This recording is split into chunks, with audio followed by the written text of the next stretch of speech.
Continuing our studies about masking, I'm going to ask that you go to the exercise files and refer to EP15.5, and then in there you've got several subfolders. One is people, and there's one that's called learner of high school. So you have a young lady over here, there she is, and then you've got the millennial family supposedly. So what I'd like you to do is highlight all these, open with Photoshop. Okay. If you're using Windows, use Windows Explorer, open with Photoshop. Same thing for Mac people. If you're using the Finder, go ahead and click on, right click and select Adobe Photoshop and bring these two images in. Should be in tabs right there. They're kind of bigger images, but we'll deal with that in a second. And then also, if you look at frame, there's all these three frames. So we're going to bring every one of these in.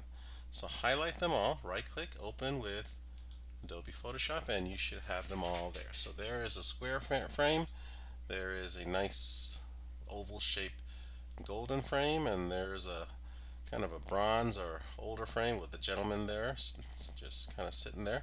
And then here's the millennial family, and then you've got the student. Alright, so what we're going to do is we're going to show you using the mask on how to put the images so that it fits perfectly in these frames. And I say let's start off with this, with the easier one. Okay, so let me go ahead and find the white frame. So we've already got the square frame in the background, and now what we're going to do is, first and foremost, you need to find out how much this whole image is, the size of it, physical size. So let's go to image size, and you'll see that it's not that big of an image. It's about 888 pixels, 1172 by 1172 pixels. Not very big. We can make it a little bit bigger. If I go to image size, maybe let's go ahead and increase this to like maybe 1200. Yeah, there we go. So we got more to work with. So now, if you were to look at the size, it's 1200 by 1584. Alright, so let's go ahead and work with the the lady over there. I'm trying to find her. So there she is right there. And okay, so this image right here, let's go ahead and go to image size. Okay, remember the previous image is only 1200. This one is 5760 pixels wide. So I'm going to bring it down to 2000. Okay, and press OK, and it shrinks it a little bit. Alright, so let's work with this, and what I'm going to do is I'm going to select all. Okay, so you see the marching ants, and I'm going to copy. Okay, so once I copy that, I'm going to go back to the square frame, and I'm going to paste it. So edit paste. Okay, there we go. Alright, so now I've got this young lady in the midst over here. Okay, there she is. She's right over there.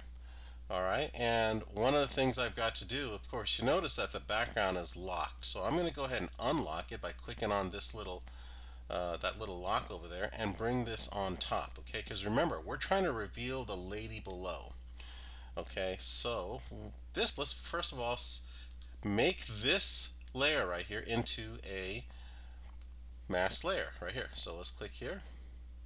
And let me go ahead and bring this up a little bit so you can see the subtitles. There it is right there. Alright, so I'm going to click, and you'll notice that the layer mask happens over there. I've got it selected, and already if I was to go ahead and switch and I click on the paint bucket, if I click on the brush tool, and if I did this, you can kind of see the girl right behind.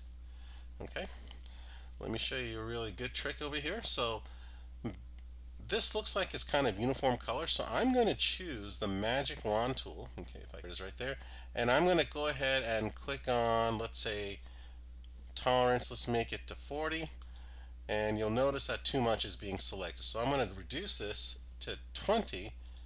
I am only interested in this part right here. Now you'll notice there's some little hiccups over here, but let's see what we can do. If I was to go ahead and take the paint bucket tool, because remember, my foreground color is already black, and if I was to pour, there it is, she appears.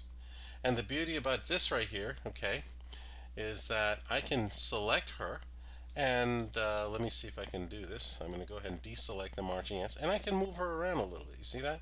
To get the best angle. Yeah, nice. Okay, so now that we got this young lady done, Let's see if we can try to bring in the family inside the same frame. Now here's the family. First of all, I want to remind myself of how big this frame is, or this whole image. It's about 1200 by 1584. Let's go to the family right here, and let's go to image, image size, and you can see it's way bigger. So let's go ahead and bring this down. I'm going to call it 15 by 1500. And you'll notice that the height is also going to adjust accordingly as long as this little icon is showing, this little link icon. So in other words, if I was to, move the width, the height will change as well. So I'm going to leave it about 1500 if I can, but there we go, 1500 by 1000. Press OK. And then I'm going to go ahead and select all and then copy. Edit, copy. And I'm going to bring it right here into this image right here. So I'm going to go ahead and paste, edit, paste, or Command V. All right, there it is. Wow, that turned out really well. As you can see, that the layer of the family actually shows up right there. Now, this is kind of, you can't have a frame much like this. So let's see what I can do here. But I definitely have the mom and the son, which looks pretty darn good. Okay, as you can see, the layer is on top and the mask still applies to this image. But if I was to do a free transform, which means edit, free transform, okay, and if I was to shrink this, okay, as you can see, it's just not going to work. So I'm going to have to remove this layer, and also remove this layer. And what I might have to do with this image to make it work is actually rotate it. Image rotate counterclockwise. There we go. Okay, so now I have it like this. And now let's go ahead and bring in this image. Okay, so I'm going to copy. There we go, and paste, and let's see what happens. Okay, now we got something we can work with. And let's bring this down, and you'll notice, boom, there it is. So the mask worked, and there we have it. We just have to make some adjustments. So in a horizontal image like this, you got to make some adjustments. Yeah, the other frames just wouldn't work if it's sort of like, the height doesn't accommodate this image. But all right, well, it's a nice looking family. So let's go ahead and work with this image right here. Okay, so the first thing you want to do is make sure that the size of this image is comparable. So let's go ahead and go to image, image size.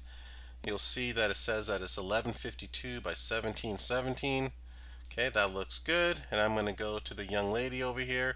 We already scaled her down from a previous picture, so let's go ahead and do image, image size, and it's 2000 by 1300. Okay, let's see how that works.